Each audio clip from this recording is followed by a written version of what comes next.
Oh, welcome, ladies and gentlemen, dogs and cats, elephants and zebras. Um, so whoops, Maggie, you okay? Last night, um, and today I've been doing some craft work. I figured, instead of just sitting here messing around online, watching my shows online, I'd actually go ahead and get some of my stuff out and start working on it. So that's what I've been doing. I want to show you. Oh, Maggie likes the Strops. Okay, this is going to be my Tump Line. The width is perfect till perfecto. Um, the length, I should have ordered something a little longer, but I wasn't sure what I needed. Now, I'm not finished with it. Yeah, I'm not finished with it, so please don't think that what I'm showing you is the end, because it's not. I had some uh, craft leather, a craft leather bundle. I think I showed some of that in another video. But what I've done is I've taken some rawhide and cut it, and there's another piece over here. The reason I'm doing that is to help strengthen the leather, because, and this is on the wrong side. Like I said, I'm not finished. It's just, I was putting the holes in it, making sure it was in the right place. Same with, excuse me, same with this right here. This is glued on with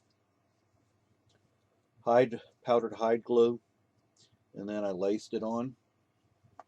And right now my plan is to put a hole in the middle to put the rope that will go around my bedroll. I have all that stuff over there. I'm not gonna go pull everything out. So I'm gonna put a hole here in the middle. Maybe you have that sun coming through there, kind of makes a glare. And I'll put a hole there, put the rope through on that end, and then this will go across my chest. And so I've been working on that. Hmm. A pocket knife or not a pocket knife, but a knife. I didn't realize it was open like that. Um, Something else that I wound up working on. Before you do something, make sure you're doing it right. Okay. Um, this is for my leggings.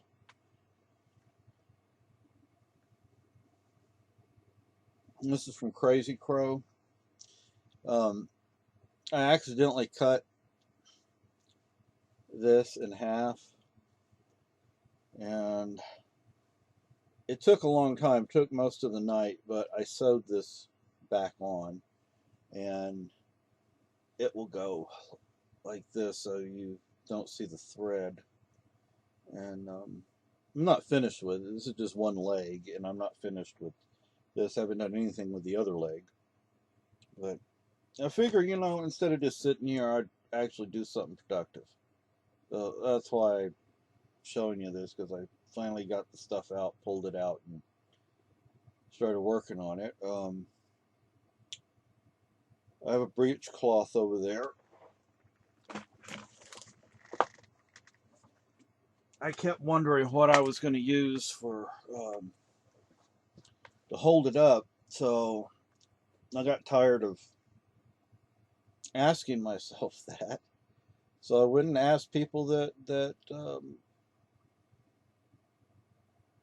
know. I mean, people that actually use them like I do, or like I will be using. Anyway, um, so I asked on a group on Facebook, and they said just a leather strop. Well, I have plenty of lace, this leather lace. So I took two of them and I kind of wound them together.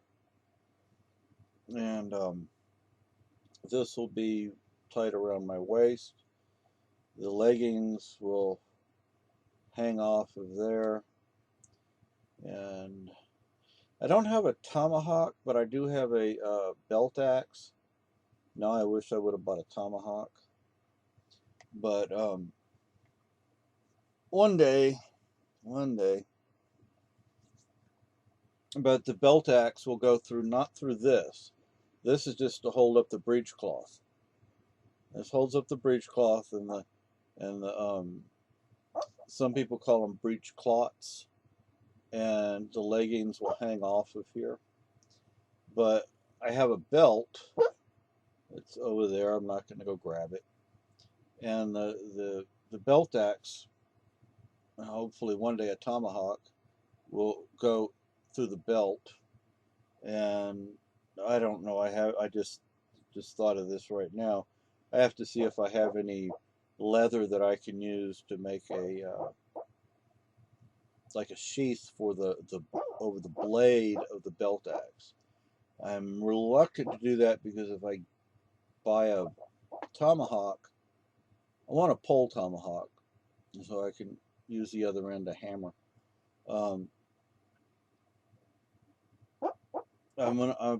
Why not just wait? I don't know how many months it's going to take to get a tomahawk. And use the sheath over the tomahawk. Maybe I can look online, find some dimensions for tomahawks, and see if I can make. I have pictures of my wife on the wall. I'm always looking at her pictures. It's been about a year and a half, and I miss her. Sweetie, I still love you. Anyway, so I might just, I don't know what I'm going to do about making a sheath for the belt axe, because I have to look to see how much tomahawks are. I don't know how expensive or how cheap they are. But this will just tie like that or whatever, you know. And this will be my tump line, like I said. And my bedroll will, I mean, I know there's a lot of lace on there right now, but eventually that stuff will be reduced. I don't want to use up all my lace. What I'll probably do is take some of this lace out.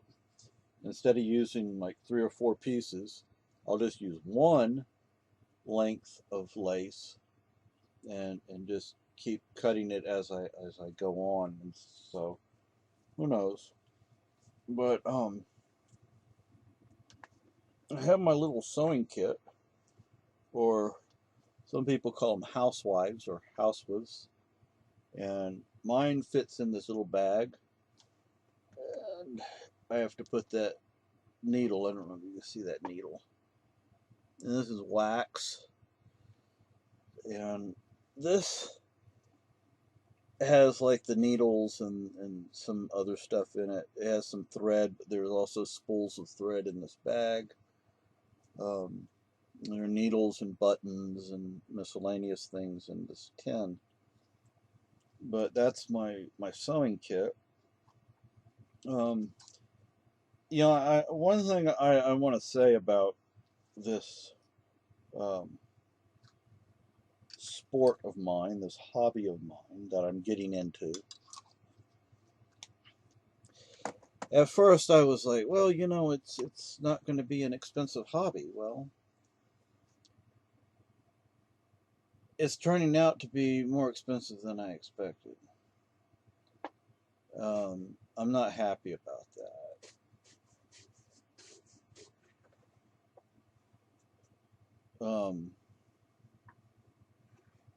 So I'm just not happy about that.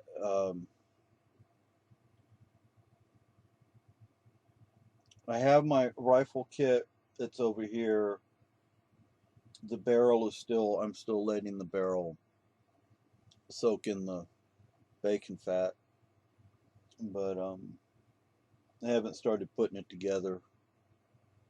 I mean, other than what I've already done, I've shown that in other videos. This is a ramrod.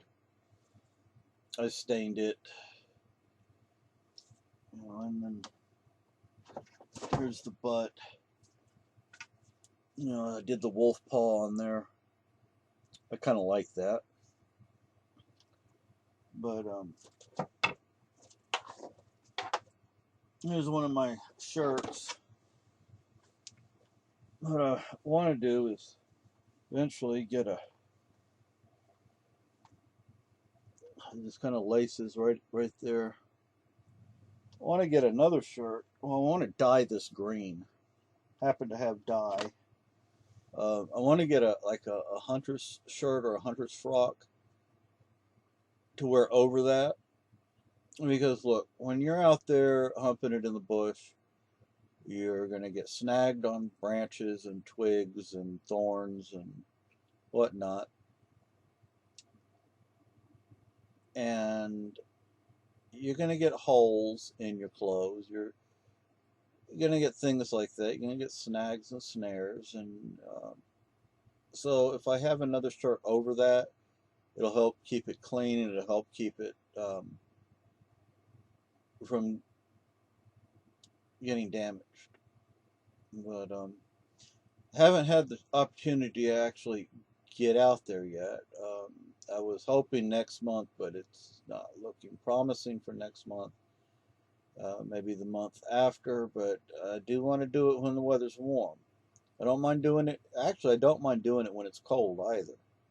But the thing is, it gets really cold here.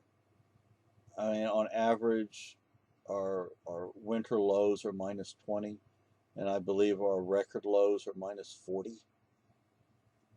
And I don't have the type of clothing or equipment to be out there like that. Not in primitive style, not long hunter style. I need a pair of period acceptable, historically accurate snowshoes. Um, I need a cane or a pole or a hiking stick that I can use, other than what I'm using now, which is just a institutional looking metal cane. And it's fine for just, everyday use, but it's not period correct. It's not even anywhere close to period acceptable.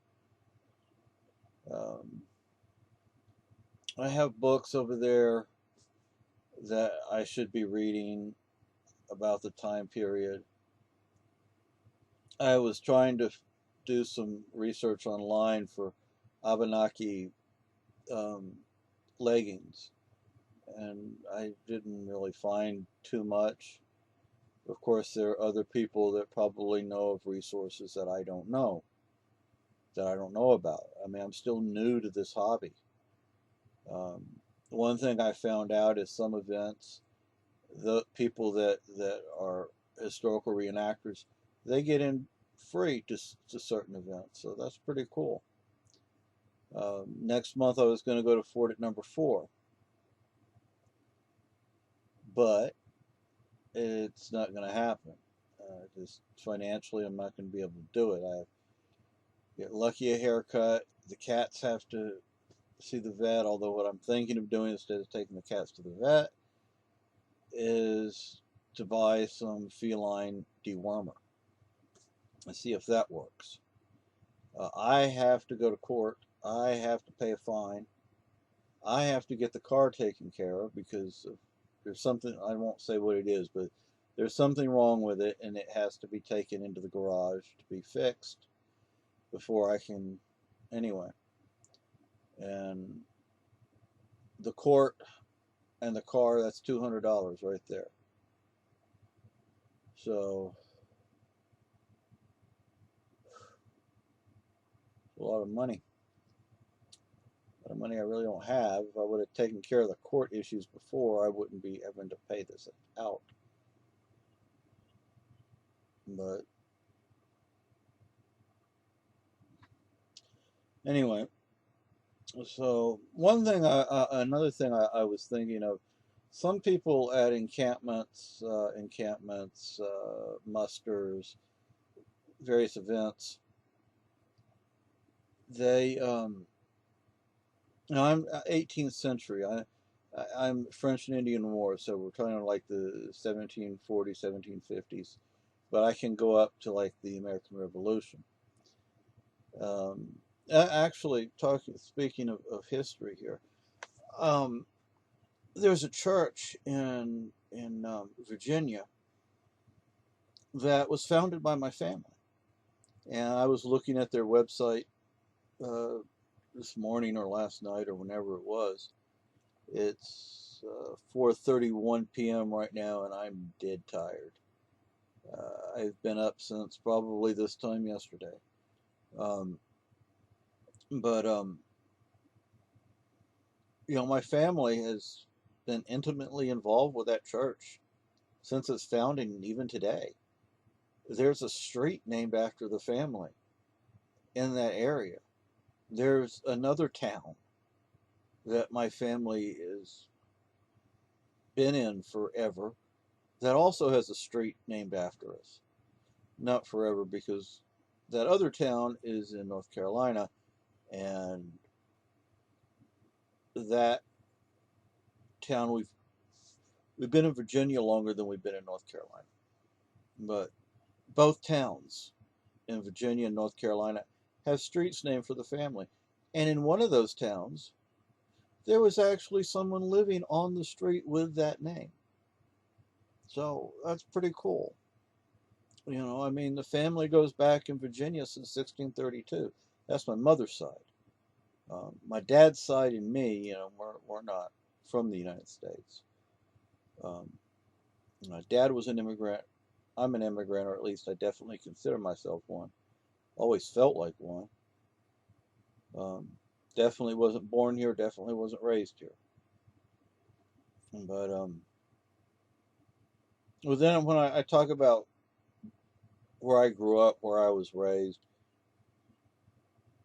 I refer to a number of places that I grew up, not just a single place, because I've lived in quite a few places. But Spain was always my home, will always be my home. That's where I'm from. Um, I've talked to people on Facebook who are from Europe or from Europe, and I've asked them, look, would you consider me a new Spanish or old Spanish? You're old Spanish. I don't feel that way though. But, then I listen to people and I'm like, I guess I am old Spanish.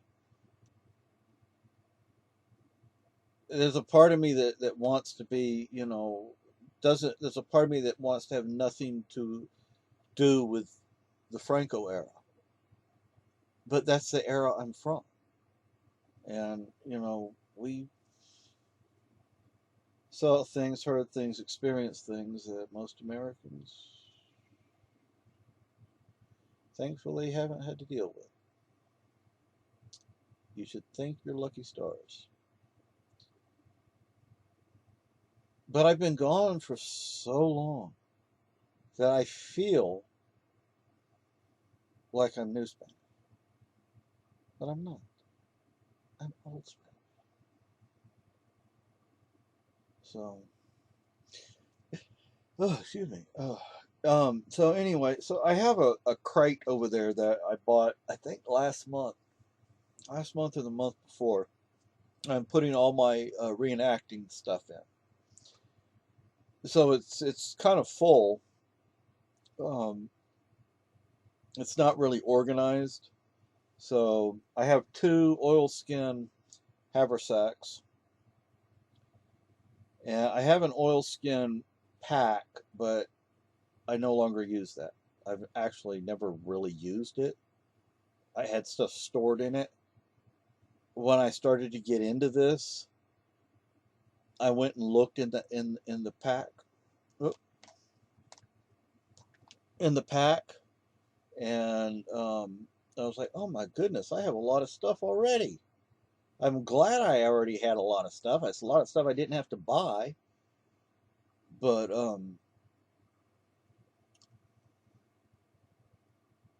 you know, I mean, I'm glad I had it. I mean, like this stuff. I already had a lot of this stuff. So there's a lot of stuff I don't have to buy because I already had it. I already have it. But anyway, so I mean, I have more stuff over there I haven't shown you. Like I said, that crate is pretty much full. Well, I'm not going to pull it out and show you all that stuff because there's just no point in it. Now, I have an oilskin tarp, uh, plow point. I mean, it could be set up in a number of different ways. And I've been told that that would not be acceptable at most events because you have to have the white canvas. Well, I prefer the oilskin.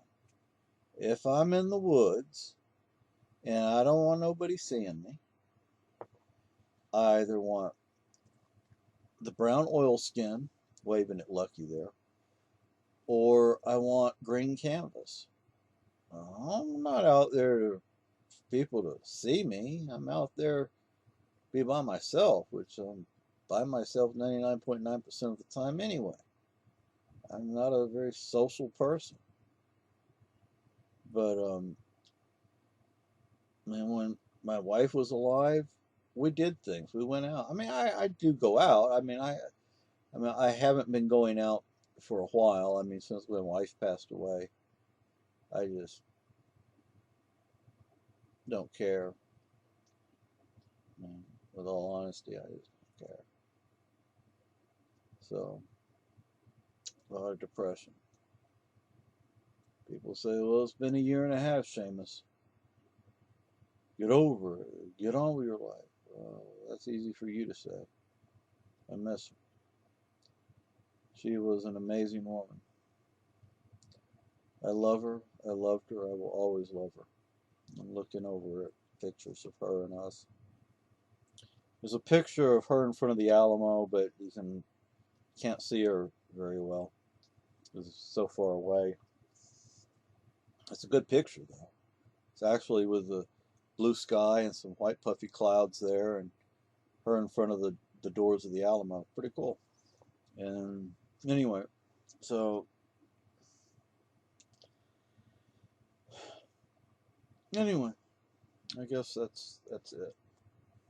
Well, let's see if I can get this done. So y'all have a good day. Bye.